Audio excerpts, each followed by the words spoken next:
Full bedroom remodel in less than 3 minutes. Remove old carpet. Demo entire ceiling. Frame out and finish for his and her closet. Demo old staircase. Build new staircase. Demo old double doors. Install new single door. Patch and repair walls. Install new sheetrock for an entirely new ceiling. Rework electrical.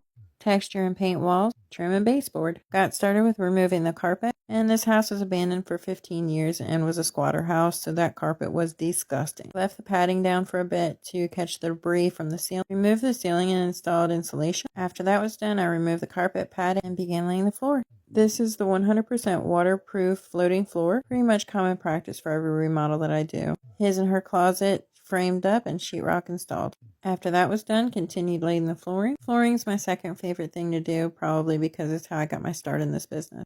And here's a little bit of redneck engineering. Yeah, I forgot my mop that day, but you gotta do what you gotta do. And I had to get the floors clean so I could lay the protective paper. You can see I started painting the handrails on the step, and that was around the time that the inspector came through and told me that I had to remove those stairs. So I stepped away from that and started working on patchwork. Had to do a bunch of skim coating. You can't see it in the video, but the walls were really rough. Skim coated about 60% of the room. This is the framing of the new staircase. Apparently, even though I thought it was grandfathered in, I had to have a wider and longer landing. Ran the ductwork through the staircase and framed out around that. I left a missing section of sheetrock there. See later in the video, I decided to make that an accent piece. Anyways, taping and mudding is done, so on to sanding. Literally the thing that I hate the most about this job. After sanding, moved on to texture.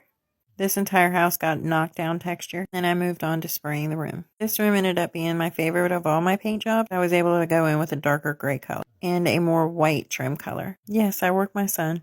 Gotta teach him young. His hair wasn't done, so he's mad that I recorded him. Finishing up the last of the painting in the closet. And I know what you're thinking if you're a follower of mine. Oh, she got smart and finally wore a cover. I always do. I still get messy. Voila, done. Onto the staircase. It was wrapped with the same flooring. Think I would like it, but I ended up loving it.